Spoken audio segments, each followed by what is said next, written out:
welcome to Magic by Design. If you're listening for the first time, thanks so much for taking the time to press play or download. We are delighted to have you with us. For the benefit of the new kids in the class, Magic by Design is a podcast in which we are aiming to watch and review every Disney animated feature film. Each and every week we break down a movie from the Disney canon in an attempt to discover the secrets behind the magic. We visited the murky underworld of Victorian London and stopped in at 221 Baker Street to uncover a mystery this week when we watched Disney's 26th animated feature, The Great Mouse Detective. But before the game is afoot, allow me to introduce myself. I'm Ken, and I am joined as always by my co-host / brother. He's the Watson to my Holmes. He's Gar. Gar, how are you? Elementary, my dear Ken. I'm not falling for it this time. This is the second time we've recorded the intro, and I was like, the first time, we didn't actually get that far, if you're wondering. It's not one of those, we're doing the entire podcast again. We're doing the first 2 minutes of the podcast again. Thank God. But yeah, Ken was like, you're the Holmes to my Watson, and like, the Watson to my Holmes, whatever. And I'm like, I'm not the Watson. And then it was like, elementary, my dear Ken, or whatever. And I trapped him into accepting that I am, in fact,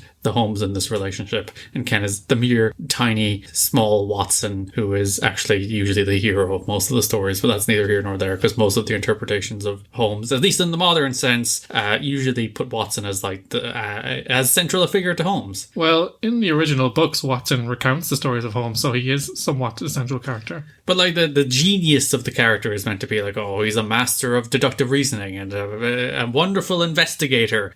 When in truth, it's like he's just an emotionally broken smart guy who is helped by Watson along the way. And a drug addict at that. Yes. Who doesn't love drug addicts, Ken? Do you know what? I'm going to take Watson, Gar. I'm going to let you... Actually, you haven't tricked me. I'm going to choose it because Watson is also Bilbo Baggins. Mm-hmm. He's also Jude Law, who is also Dumbledore, so I win. Do you? Yes. I don't know. I'm taking it.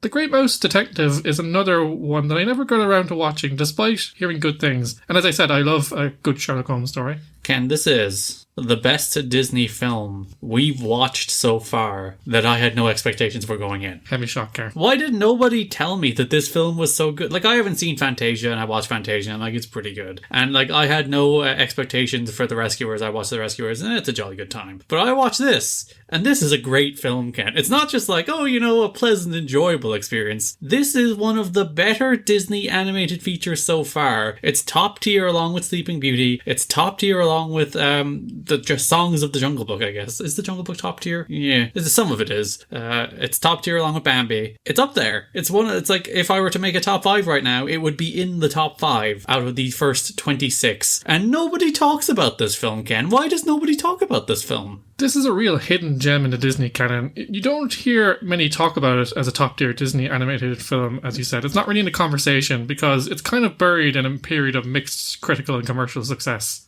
Yeah, people are like, oh, the Renaissance began with the Little Mermaid, or whatever the next one is. Oliver and Company. Oliver and Company, just like people claim the Renaissance started with Princess and the Frog, when totally ignoring the wonders of Brother Bear. This is the Brother Bear of the pre-Renaissance, Ken. I don't know. Brother Bear was 2002, and the Princess and the Frog was 2009. Yeah, but there's also Lilo and Stitch after Brother Bear. I think Brother Bear was after Lilo and Stitch. You got the year of Brother Bear wrong then. I think Brother Bear was like 2006. I think they're both 2002. No. Yeah.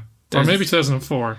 Definitely, I'm now going to look up the date of Brother Bear to point out how you're wrong. But yes, my broader point stands that this is the Brother Bear. Actually, no, Bolt was pretty good too, but that's neither here nor there. Brother Bear is 2003.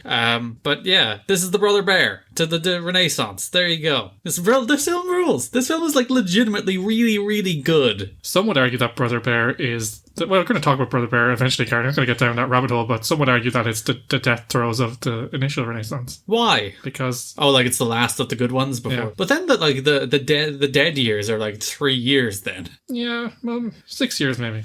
And Bolt is good. So. Oh yeah, Bolt's pretty good. That's a fair point. Gar, we're burying the lead here. We're getting ahead of ourselves. No, we're not burying it. We're talking about how good the Great Mouse Detective is. Such a great movie. Again, I was almost kicking myself. Like, why haven't I watched this sooner? There's no reason not to. Well, especially now that it's on Disney Plus and readily available. It's so good. It's so good. It's like so thoroughly enjoyable. Yeah, and like again, it's just not in the conversation. Maybe because of its proximity to the Black Cauldron. And maybe it's because like the characters in this film are Sherlock Holmes characters. Pretty much. You know, characters that are not associated with Disney. Like, Peter Pan obviously isn't a Disney-owned character, but it's a character that's very much heavily associated with Disney. And as you often say, the Disney versions of these characters are usually the most famous ones. That's not the case here. The Disney versions of these characters are not the most famous versions of Holmes and Watson, even though this is a thoroughly good time. So maybe that is why why Disney probably in particular don't promote it as one of their all-time greats, because they don't have like full ownership over the vision of the characters. And while I love the characters, I think they're fantastic. They're not exactly marketable in terms of the theme parks and cuddly toys and all the things that they're rats. Well, they're mice. Mice and rats. Yes. Ratigan. Ratigan, Ken. Ratigan is like top tier villain. He's up there. Up there with the best villains, Gar. And again, he's just not in the conversation. Yeah, there's like Maleficent. There's Hades. There is a Scar. And I'd argue Judge Frollo. Yeah, you and your nerd films. Look at you. French films. I did French in school. I know French. I am a man of culture. That's what Ken is trying to communicate to you here. Or as the French would say. So yeah, like I said, of the top 5, of the 26 films we've watched so far, this would be top 5. I think of every Disney animated film ever, Ratigan is a top tier villain. I think so. And he is based on one of the better villains in history, in that he's based on Professor Moriarty. Indeed. Yes. So yeah, it's very easy to like. This is a home story, like top to bottom. Beats are taken from the books. Probably writing is probably taken from the books. It's childrenized in a way that I find very enjoyable, particularly the science in this film. Like there's a moment where Holmes is running around. He's not called Holmes in this film, is he? What's his name? Basil. Basil. There we go. Fun fact: he's named after Basil Rathbone, who played Sherlock Holmes in a series of films and audio plays in the early part of the 20th century. There you go. That's a nice little tribute to the legacy of Sherlock Holmes. He's also in this film. When they depict Holmes, he's in the film posthumously, of course, because he had already died, but they took a recording from one of the plays and used it when they're... So the whole premise of this is that Basil is a Sherlock Holmes-like character, but they live underneath 221 Baker Street. Yes, we'll get into the wonderful world of mice in a moment. But as I was mentioning the science in this film, there's a moment where he's like with a Bunsen burner and a bunch of beakers, and he's dropping chemicals into each other just to be like, the source of this could only possibly come from here. And it's complete nonsense pseudoscience in the best way possible. It's one of those things where, like, you know, if people watch an episode of Sherlock, the BBC show, and like if the science or something doesn't make sense, people get all whingy about it. It's like you'll have like 6 feature pieces about how the science doesn't add up. That's not scientific. This is fiction. Of course, it's fiction, so it doesn't need to. It's fiction. Stop it. I hate when people apply standards of science to fiction. But yeah, so it's that, but just deliberate. It's just complete nonsense gibberish. The idea of an animated film based on Sherlock Holmes was first discussed during the production of The Rescuers. This is also the directorial debut of John Musker and Ron Clements, who would go on to direct The Little Mermaid, Aladdin, Hercules, and most recently Moana. So this is the start of the boom period. This is the finding their feet. We talked about the green shoots in recent films, Gar. The grass is starting to grow now on the Disney Renaissance. Yeah, we were even burying the 3D in the Black Cauldron, but the 3D is much better applied in this film. So like you can see the growth, you can see the ideas coming in, the ideas being refined. It's not just, we have this technology, I guess we'll use it in a way that's kind of gross looking and haphazard. Whereas here, it actually looks really good. Yeah, and they used it to do the fog effect as well. Yeah, I don't like, but that's the kind of mood that they're trying to capture, the same as the Sherlock Holmes of the period. Yeah, they had like cloud backgrounds, which were also in 3D, which I also don't like. But yeah, the sequence at the end with the clocks and the ticking gears, it's like all looked very cool. Yeah, I will get onto that in a moment because I think that's worth diving into a little bit. Ken again, a stickler. Stickler, there we go. I have some fun facts, Gary. I want to get through them, okay? Earlier in his career, Clements created a 15-minute Sherlock Holmes animated short recorded on Super 8, so he was a fan of the franchise and a fan of trying to bring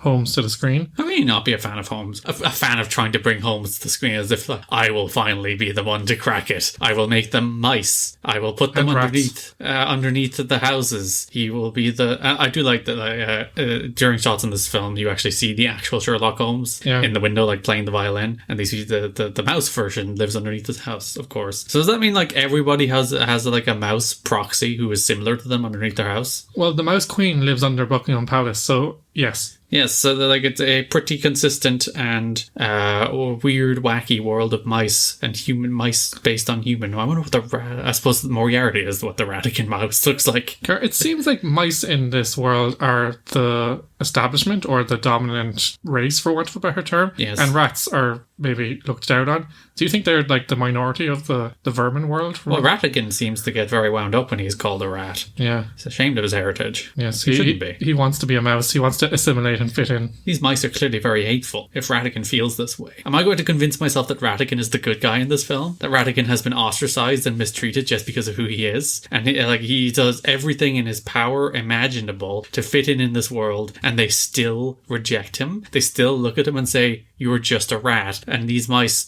So he is forced to subjugate them into accepting him. Yeah. So yes, Ratigan is in fact the good guy in this film, just like Cruella de Vil is the good guy in 101 Dalmatians. Fair. That's a fair call. Should we end it here? Yeah. These are the deep ideas you come to this podcast for. Us redeeming all the villains and assuming that the good guys are actually bad guys. Plus the good guys are defending a monarchy. Monarchies aren't good. Come on. The monarchy, we were talking about this the other day, like still exists obviously in the UK. But if you really think about it, they're just the biggest welfare benefits in the state. Yeah. You get everything for free. We have a monarch basically though, don't we? Do we? President. Kind of. Well, a head of state. Yeah, it's the same thing though, isn't it? They serve the same roles and responsibilities. And they get paid handsomely to do it. Though at least ours is elected, which that's the difference. That's a fair point. It's a democratic process. Instead of just like, our family will rule you for as long. It's still weird, like, you think of like eras of kings and queens as like this medieval stuff, and it still exists. But you don't really think of it as still existing. Like England is ruled by a family, you know? Yeah. Which is very strange to think about in the year 2020. And in practice, it's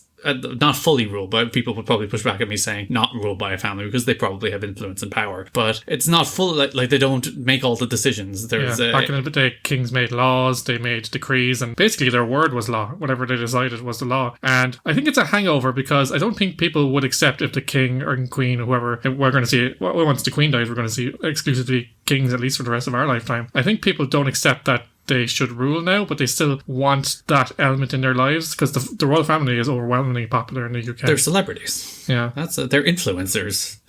That's what the monarchy has become. They have went from like unilateral power to influencers. So yeah, it's weird to think about monarchies in 2020 and how they still exist and they kind of don't exist, but they do exist. And there's an attempt to oust them in Thailand recently. That's always fun. Yeah, ousting a royal family. Yeah. Booting them out. Well, there's a lot of corruption that went on there. We've had a monarch centuries, haven't we? We had like a high king who was like the king of all the regional kings, and then that got crushed when the Vikings came in. And totally invaded, and then we were invaded again. Yeah. So, what a good country history, with our history and legacy being torn apart by the Vikings and then by the British. Wonderful. I went down a bit of a rabbit hole actually on the Irish kings thing to try and track the lineage, and then it's so weird. Were you trying to work out like, was I a king? No. King Ken. No, I was just trying to see like where it came from and how far it went up to to modern day. But there was just a point where there's like the last king of Ireland essentially, and the next person to rule Ireland was the Queen. Yeah. So it was very weird. I rule Ireland now. I'm claiming it. Well, you can't, Gareth. No one has. Can I be your prince? You can be my podcast co-host when the King's podcast with me, Garrett, and you, Ken. Your mouthpiece for propaganda. Yes. Interesting note here, Garrett. The projected budget of this film was 24 million, which was slashed by the new Disney CEO Michael Eisner to 10 million. The final budget ended up around 14 million. Further evidence of the disbelief by the executives of animation's ability to generate revenue for the studio. To be fair, this film made 38 million. So on the budget it was made for, actually did pretty well. On the budget, releases, in fact. Yeah, and on the budget was planned for, would have been a lot worse off. So you can make an argument that was a decent financial decision. And I think the film doesn't suffer for that slasher budget. Maybe some quality of animation, but I think the animation is consistent. That's what I want out of these films, you know? If the animation isn't the best in the world, but it's consistent and it works for the kind of story and characters you're telling, I'm perfectly fine with that. You know, Jungle Book was another example. It's like, it's not Bambi or Sleeping Beauty level detailed, but it works for what it's going for, and I'll never bump on it, as opposed to melting people in Aristocats. Whereas here, it's like, it has that kind of toon animal style with rats and mice, and it looks perfectly fine and perfectly pleasant.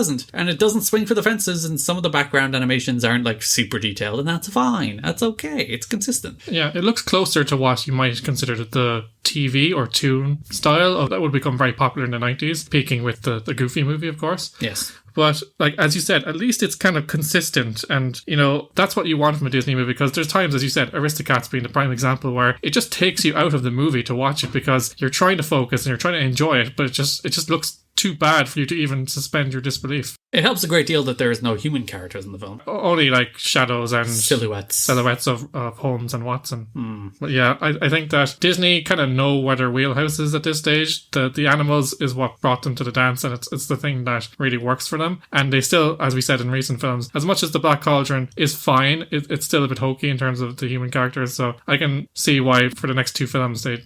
Yeah. So until The Little Mermaid, they decide just to and even The Little Mermaid is like, there is some human characters on the land, but it's almost like fish and mermaids and Ursula, whatever Ursula is. She's an octopus. Is she an octopus? Yeah, she'd be an octopus, wouldn't she? Yeah, an octopi. Or squid. Might be a squid. The squids are small, so yeah, probably an octopus. So there you go. Even then, they're like, we're just going to have a bunch of fish characters in this one. I think the real win in the animation of this film, though, as well as the consistency, is the attention to detail paid to the character expression. It gave them a real life and dynamism. The fact that each character has their own specific posture and pattern of movement gives them added life as well. So as much as like the animation maybe is more of a TV style that we would come to know it, the attention to actually giving characters expression and personality, mostly based on the people who portray them, was a key to its success. If you look at the most analogous film, The Jungle Book, as you said, Baloo is based on Phil Harris, and as a result has kind of a range of motion and expression that makes him endearing and alive, for want of a better term. Yeah, Basil and Ratigan in particular both feel like fully featured, fully expressive characters, and the rest are there, and they're not as important. Yeah, and they're perfectly serviceable. But yeah, they really focus in on the two main characters, the protagonist and the antagonist, if you will. And I think that, you know, as much as they were cutting costs, as we said, they put the detail and the attention in the right areas, and it really succeeded. Gar, this is the first Disney movie I noted here to have a cold open as well. Yeah, as we've long passed, the credits have been shunted again to the end, forever, never to return to the... Actually, maybe not never to... I think never to return to the front. But yeah, so now they have new narrative devices to work with, Ken. They have a cold open. Yeah. Where Olivia's father is kidnapped. And then they do the title screen and we're straight into the movie. They had a few credits at the start, but nothing major. Yeah. Gar, you mentioned the finale there. I wanted to talk about that because I think it's a really important piece of the film. The original finale was due to take place on the hands of Big Ben, with Ratigan eventually falling to his demise. However, layout artist Mike Parazza, approached Musker with the idea of restaging the final confrontation so the characters would break through the face of Big Ben, as they did in the film, with the grinding clockwork gears providing added menace. Musker agreed, and they went to work on it. Parazza got the idea from the 1979 film The Castle of Cagliostro. It's an anime film from the 70s. So this is the first time they ripped off anime? Yeah. Before the Lion King one they ripped off? Shh, be quiet. Are we not going to mention that for the Lion King episode? We're being poked. The fact that apparently like literally shot for shot ripped it off from an anime. Gar, you know what? People won't tune into the Lion King if we talk about that too much. That's true. We will talk about it then, though. I might watch. What's the name of that film? Kimba the White Lion, I think. Yeah, something like that. I might actually watch it. The lion's name is Kimba. Come on. I know. It's not great. Gar, we need to save this for the Lion King episode. Parazza and his team was sent to London for video reference. So this film was quite cheap in the comparison to other films, but it's funny how they managed to swing themselves a trip to London just to look at Big Ben. They actually got special access to go in there, and they completed their research in an hour because it chimes every 15 minutes. Especially because, Ken, this is not the first time Big Ben has been in a Disney animated feature. It was in Peter Pan. So you would have thought they already had the reference material. I guess they didn't have the reference material for inside of Big Ben. But like, they've already animated Big Ben in quite a lot of detail in one of their movies. So you would think it's just like, oh yeah, just look at Peter Pan and do it again. Animators I'm really struggling on these names today. Names. Phil Nebelink and Tad Giolo spent months designing the interior of Big Ben, with each gear produced on wireframe graphics on a computer that was printed out and traced onto animation cells, and then they were colored. So it's not so much like what we would see today where it's cel shaded, but it was produced in the computer first. So it's like computer animated and then hand animated on top of the computer animation. That's a weird way to do it. Yeah, but it did look very slick, and it results in a 2-minute climax scene, making it the first Disney film to extensively use computer animation, a fact that Disney would use to promote the film. Again, burying the fact The Black Cauldron used pretty extensive computer animation, Ken. Yeah, but like, I suppose... Honestly, Black Cauldron probably used more computer animation. Yeah, but this is like a big set piece. Yeah, typical Disney. Burying Black Cauldron, hiding it away from the people, stripping it, Ken. Stripping it of what it achieved. The landmark achievements of the Black Cauldron are not recognized, and Disney would have us peddle this narrative that, oh, it only started showing up in the Great Mouse Detective. Because we don't acknowledge the Black Cauldron. We have removed it from the cultural conscious, and we will not allow this to happen, Ken. This is the role of our podcast, is to allow Black Cauldron to be remembered as the mediocre adventure film that it is. Gar, we covered the Black Cauldron, okay? And we have not denied its existence. It's an episode in our canon of podcasts. I'm surprised you haven't deleted it yet. Disney haven't gotten to you. Disney are like, delete it. Delete it now. Stop acknowledging it. I was tempted to upload a blank file or redact the name. Of course, this is my new bit between burying Aristocats every week and championing the Black Cauldron. Championing the mediocrity of the Black Cauldron. And it's a right to be mediocre. That's all I'm championing, Ken. I'm not saying it's the best film in the world, but it has a right to be a mediocre adventure film. But getting back to the climax, Gar, I thought that maybe they could have used more time in the actual workings of the clock itself, because it did create a sense of menace and tension. There was a really cool bit where Basil pulls Olivia out of one of the gears at the last second as she's about to be crushed, but I imagine it was very time consuming and expensive, so they had to get their little flurry in the clock bit done. But there's also a really cool sequence where Rattigan goes full rat and just clothes tearing off of him, and he's just like climbing the gears in pursuit of Basil and Olivia, and he's just gone nuts. So I think it's a short sequence, but it's really impactful. Yeah, I remember watching an interview with the developers of the video game The Outer Worlds, and every time it's like, so why isn't this in the game? It's just like, and it's a very honest answer, and one I also appreciate, it's like, time and money. Yeah. Time and money. And like 3 or 4 times in the interview, they're just like, time and money. We don't have like, they can't do everything you want to do because time and money. So yeah, and it works. I think, I don't know, I think that sequence is as long as it needs to be. If it were any longer, I'd be like, oh, get on with it. Crash through the clock face. Yeah, in a live action film, that would have been like a 10-minute sequence.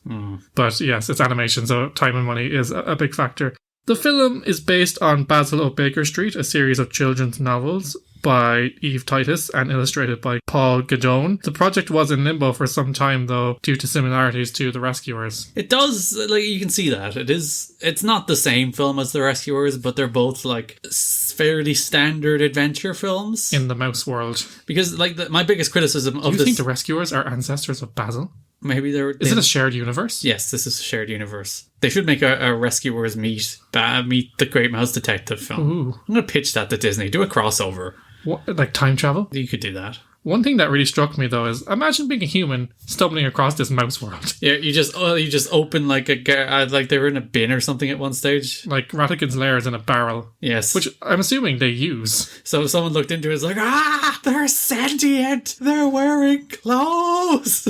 And then the rat's just like, you gotta go.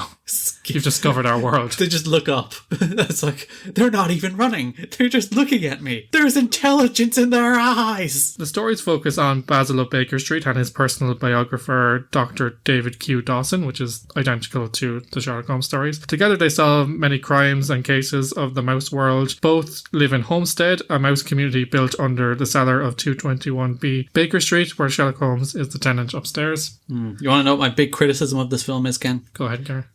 It's not a mystery. Yeah, because like when you were talking earlier about the film, that I had a point in my head, and then you ranted and I lost it, but I've got it back now, Gar. Is that they didn't really lean into the mystery aspects of Holmes or the books, because it's a fairly straightforward. They know who's done it. They just the mystery is more like trying to find where he is or find where his lair is. Yeah, there's no like who done it. There's no like, oh, what's happening here. It's like, here's the villain's motive. Actually, there is a little bit of it. It's like, why is the Olivia's father building this whatever he's building? That's the only real mystery. But that's not even something that's discovered. It's just like, it's a robot queen, and they show us it's a robot queen. And the robot queen is quite cool, but it's a robot queen. So yeah, I would have liked some more mystery. I would have liked some more sleuthing. I would have liked some more deductive reasoning, some more Holmesian stuff, because it instead becomes more of like a standard adventure film, which it's along with The Rescuers, a jolly good time. But yeah, I would have liked a little more mystery. Yeah, that did occur to me as well. But then I concluded probably the two things that we talked about: time and money. That animating sleuthing just takes time, but also I think. What do you mean animating sleuthing just takes time? You just have like Basil put his finger to his chin and talk. It's like, oh, blah blah blah blah blah. blah, blah. And he does some deductive reasoning. And I love Holmesian deductive reasoning. It's one of those things that's just like, again, it's gibberish. It's like, and you have this on your coat and this means you were in Afghanistan. And it's like, oh, and we're all like, whoa. yeah. But the main reason I concluded that they probably didn't do it was the story writers decided to stay in their lane. That mystery writing is hard, and if you don't do it right, it's open to nerds on the internet or people or critics picking it apart because it doesn't make any sense. So maybe they just were afraid of approaching a true mystery, in that it would have been a bit difficult to portray in animation. It's just, it's not what this film was trying to do. Yeah. And that's fine. I'm okay with that. I would have liked it, but it's not what this film was trying to do. It's just, let's go on an adventure with Holmes. Bit of science, bit of deductive reasoning, kidnapping or two, bit of peril, one-liners, witty, getting in and out, great villain, end of film. That's what they were trying to do. I had always thought that this was just a straight Sherlock Holmes adaptation with mice and rats, but it kind of is. It kind of is, but this adds an extra layer to it. The fact that there was this weird underworld living under everybody's houses. Yeah, where he's influenced by Sherlock Holmes. Do you think he knows who Sherlock Holmes is? No. What if their mind is connected? What if we're all connected to our mouse minds? Which one is the primary universe, the rats universe or the people? That's the question. Oh my god. Who rules who? Gar, do you think there's rat or mouse Ken and Gar? Of course, they're doing a Disney podcast. Actually, no, they're doing a Gar and Ken podcast where they're talking about us, I guess. I don't know. What would they talk about? What would Mouse, Gar and Ken talk about on a podcast? How to take over the world? Gar, I think that's a very good question for... God, my mind is spinning right now. I got stuck on the whole mouse universe or human universe. Which one is the real one? Ken is just stuck thinking, what if the mice really rule us all along? I'm spinning out right now, Gar.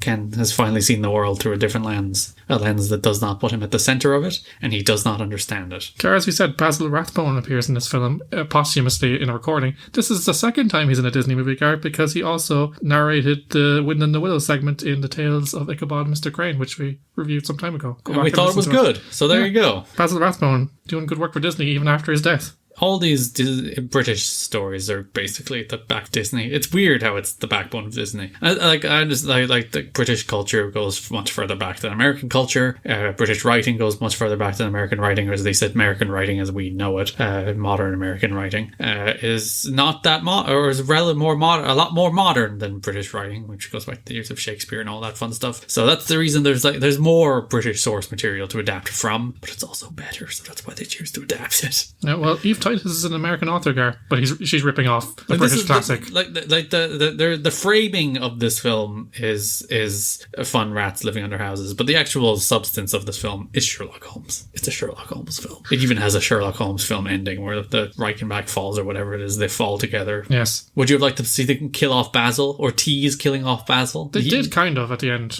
Well, no, but like leave the film on. Did he die or not?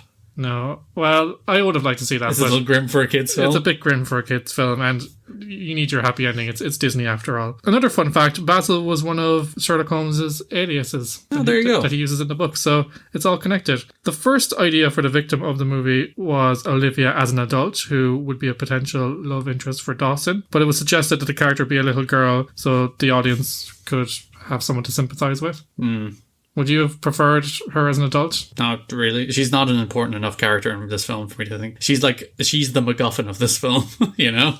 Yeah, she's the agent to get the story moving. Yeah. But other than that, she has a dodgy Scottish accent. Gar, this will blow your mind. I did some research on the actress that played Olivia, because I was like, God, she's good at times, but that Scottish accent is not great. She's actually Scottish. Yeah. This is you judging what you're putting Scottish accents in a box right now, Ken. That there is only one thing Scottish accents can sound like, and it's the way Scottish people type on Twitter. That's the only way it ever sounds. And you live in Ireland, Ken, where there are many different accents on this tiny island. There is probably 6 or 7 distinct accents and then variations of them below it, subsections of accents on this tiny island. So you don't think Scotland has multiple accents? But at times it seems to slip into English and then Americans. I just thought that it was an American actress trying to do a British accent, but it wasn't. Badly mixed, clearly, Ken. What's with Disney's stance against tax? This is the second film in a row. Rattigan's big plan when he took control was to levy a tax on all the poor and the children, just like King Richard from Robin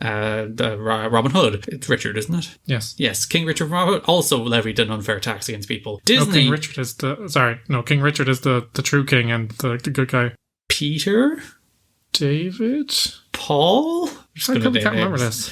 He levels an unfair tax against people as well. So this is the second Disney film with a sly anti-tax message, Ken. They're clearly telling people that taxes are bad, not so that people will be like, oh, I shouldn't pay income taxes. So Disney can be like, what if we don't pay corporate tax? I think maybe Disney are trying to subtly change the minds and attitudes of America, and now we're seeing that come in today. That's like, no, taxes for us. Taxes are bad. I want all the things taxes pay for, but I don't want to pay tax. Yeah, so like all the people who watched The Great Mouse Detective as kids are now fervent conservatives that hate taxes. Maybe that's why this film has been forgotten, because its legacy is anti-tax. One of the characters that was dropped from the film was a stool pigeon who was always hanging around Buckingham Palace and tipped Basil off to what was going on, but they decided to scrap him and have Basil figure it out himself. Yeah, that probably would have been one too many characters. He was probably planned to be voiced by Phil Harris as well. Oh, they've done him dirty a lot recently. Actually, speaking of Buckingham Palace, I did like how like the rat holes in Buckingham Palace also all had like royal arches and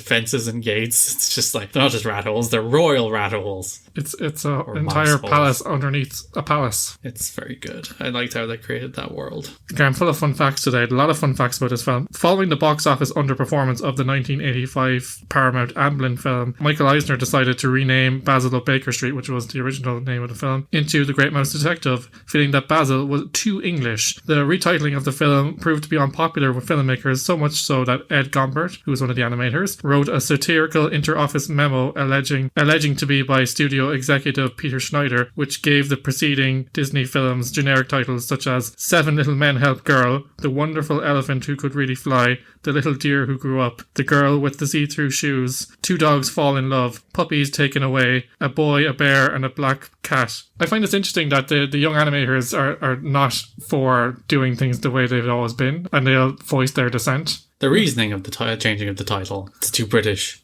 Dumb.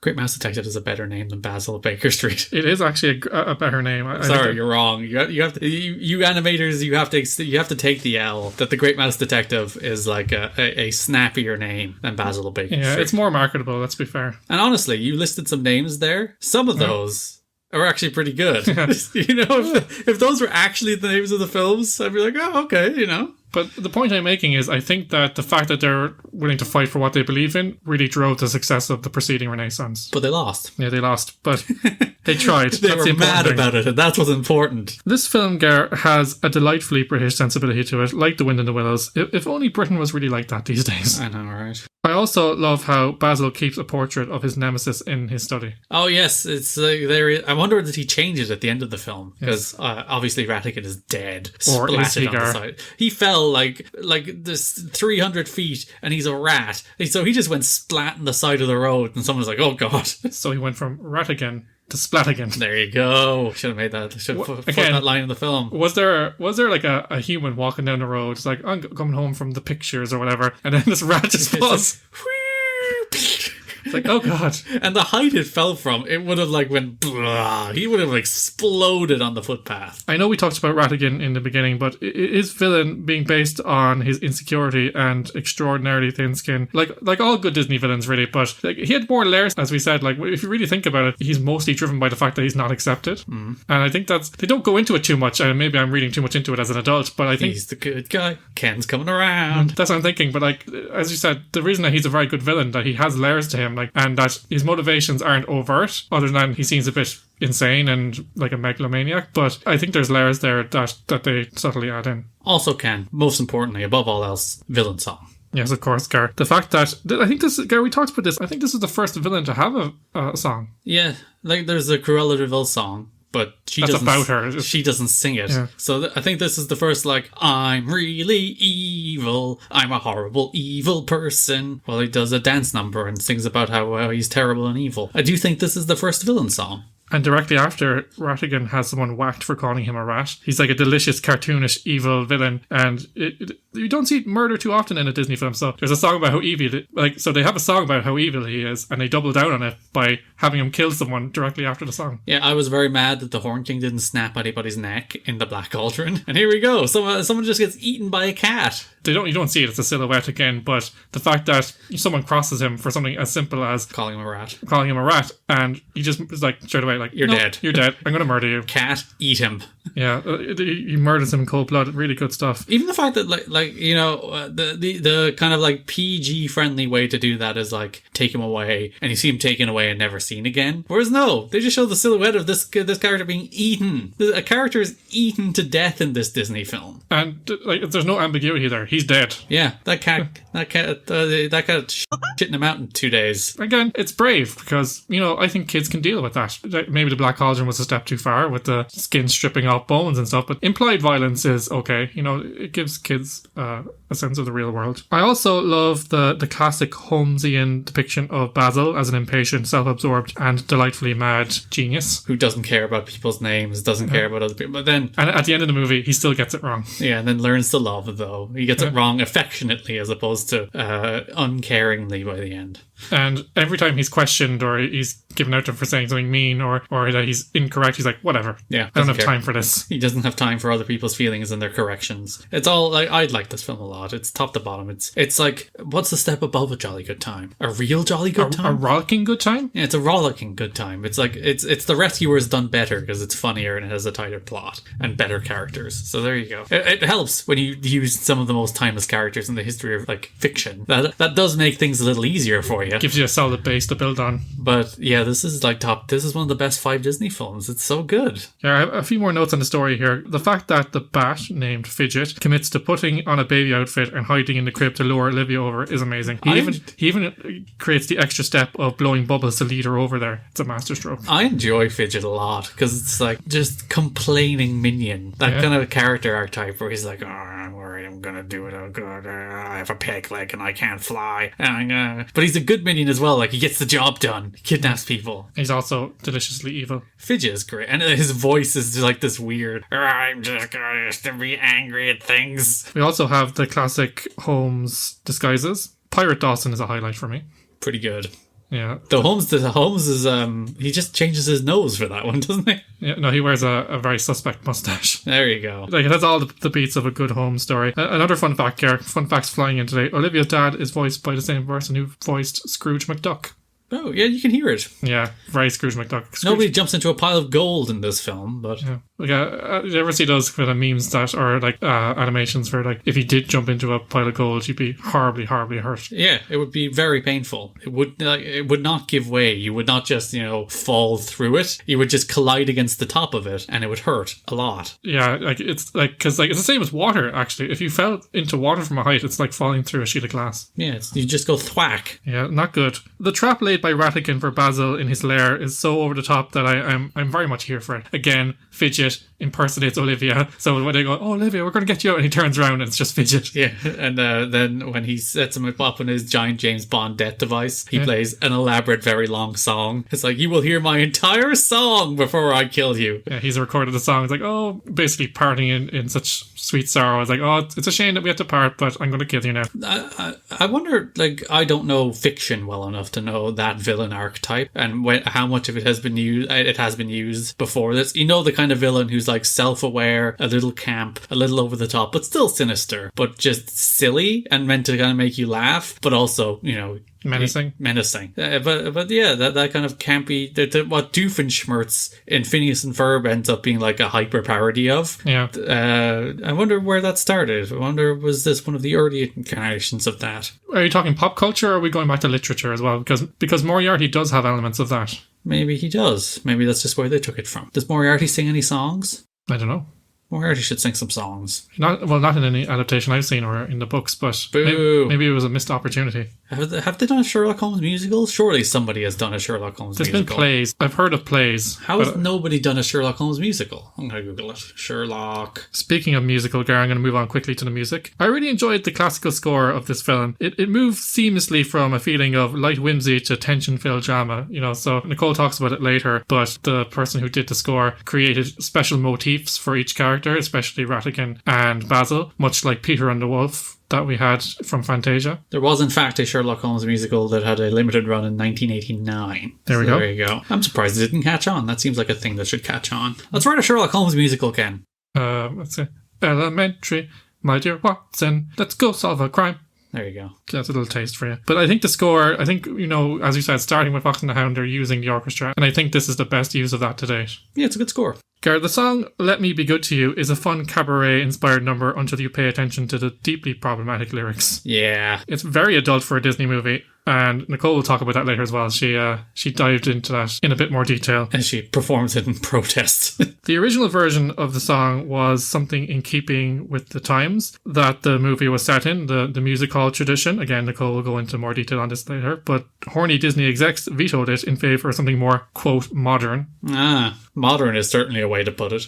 Yeah, Nicole will perform it very dutifully at the end, but somewhat under duress because, I noticed it at the time, but I listened back earlier to Nicole's segment for the podcast, and if you really listen to it, it's very misogynistic, and it really debases the role of women to subservient to men. Yeah, I'd imagine that meeting is like, all right, so we hear this version of the film, and it's like, what if we took all of the subtext out? And just made it text. Yeah, and they snuck it past the censors by arguing that it was animation. They're mice. It doesn't matter. It's not real. Again, Gar, we have the first example of a Disney villain song. Very catchy. Oh, Rattigan. Oh, Rattigan. We think, I can't remember anything. No. Off the top of my head, I don't believe there's another one, but I can't say for certain. We could be retracting that next week. But as you said, Gar, something about the villain song automatically elevates Rattigan to a top-tier Disney villain. Especially because he's one of the first ones to have a Disney villain song. So it's like, oh, there you go. Rattigan is an influencer, Kenny. That's the legacy of this film, the Disney villain song. You segued perfectly there to the legacy of this film. I'm a professional podcaster. Despite the success of this film, it was financially and critically successful. The new senior management at Disney were not convinced that the animation department was viable, so this still didn't convince them. But this is further signs of the emergence of the Disney Renaissance. Some people argue that Oliver and Company, and we'll talk about that next week, is the start, like the precursor. But I think, having watched this is actually the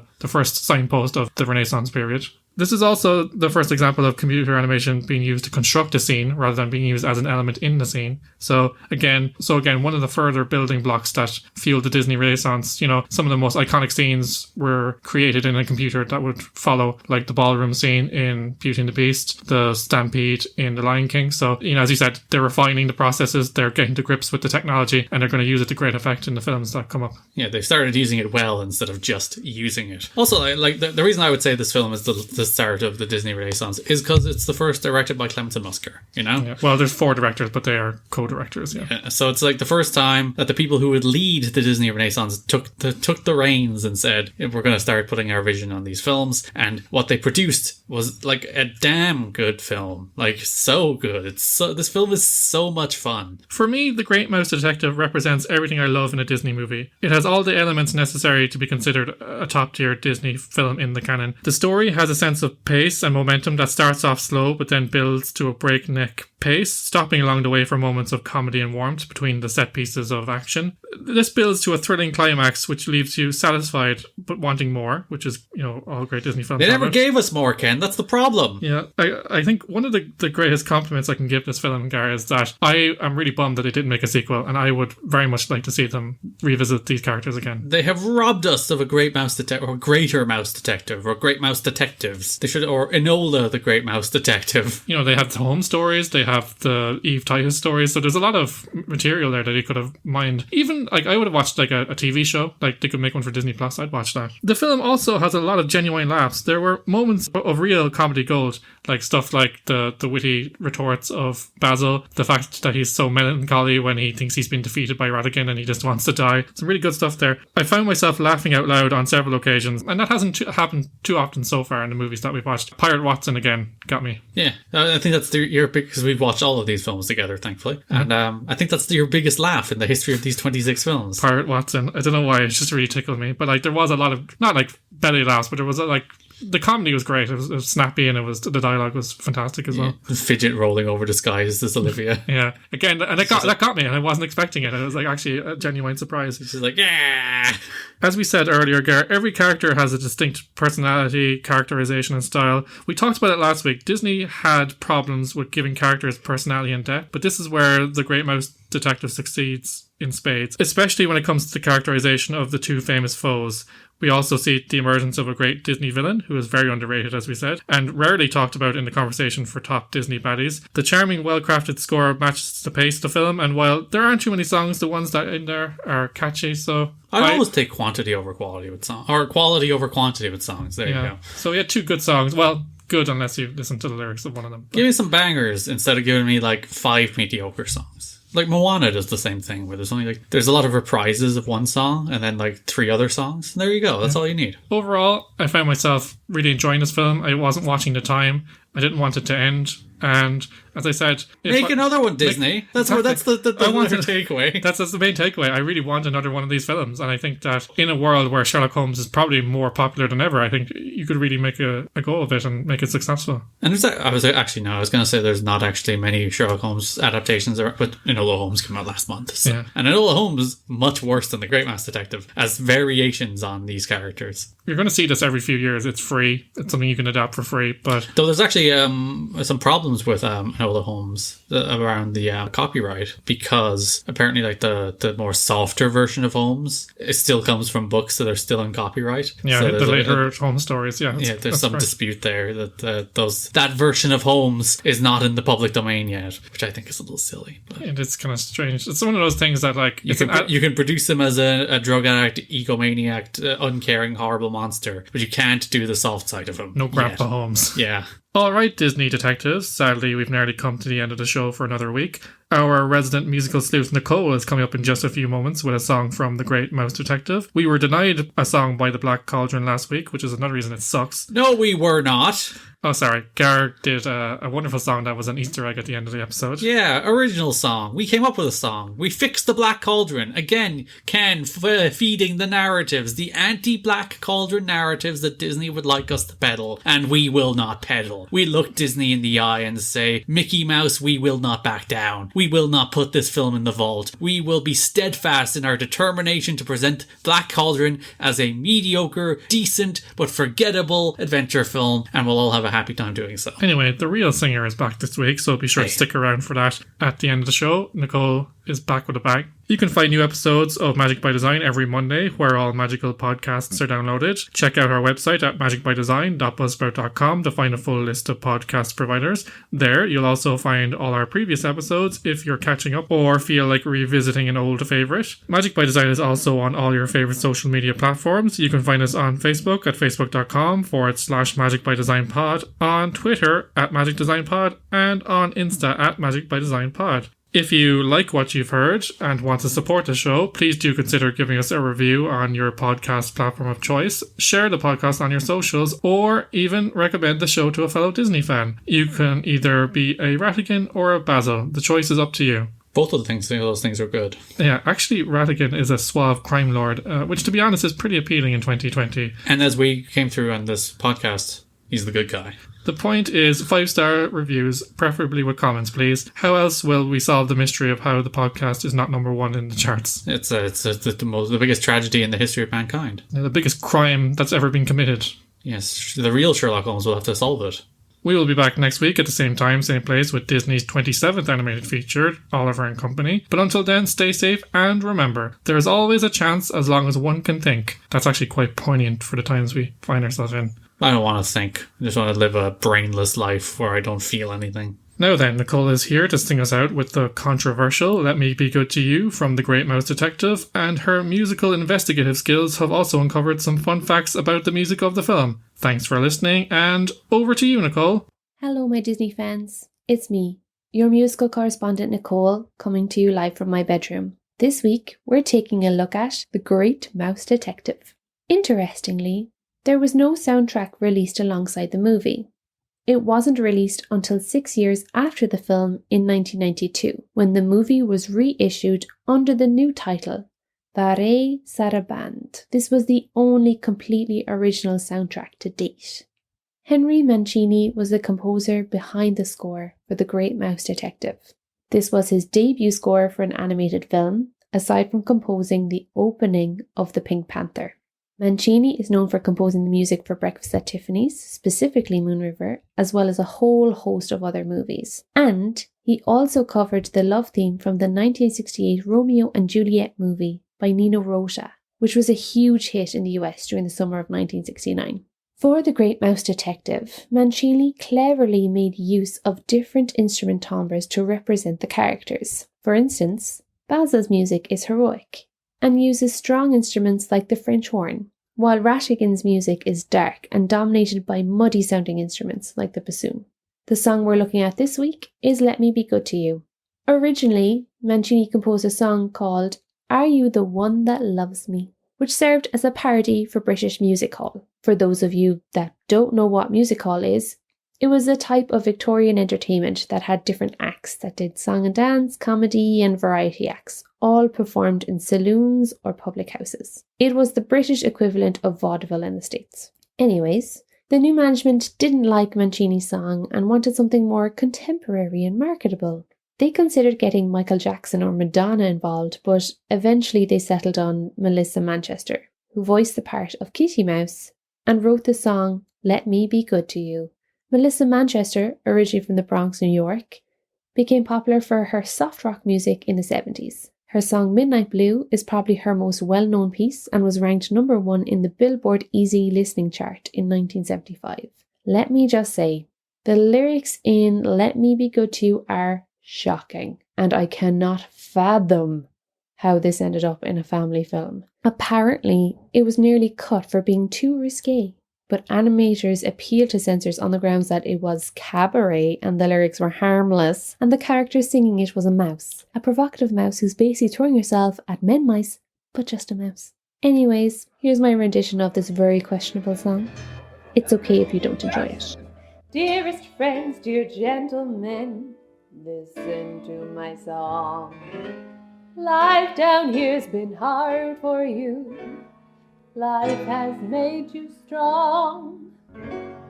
Let me lift the mood with my attitude. Hey fellas, the time is right. Get ready. Tonight's the night. Boys, what you're hoping for will come true. Let me be good to you. You tough guys, you're feeling all alone. You rough guys, the best of you sailors and bums, all of my chums. So dream on and drink your beer. Get cozy, your baby's here. You won't be misunderstood. Let me be good to you. Hey fellas, I'll take off all my blues.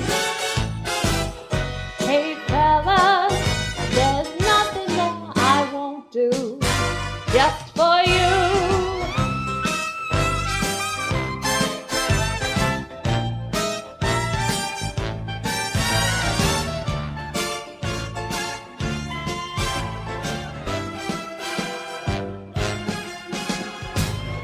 So dream on and drink your beer. Get cozy, your baby's here. Hey boys, I'm talking to you. Your baby's gonna come through. Let me be good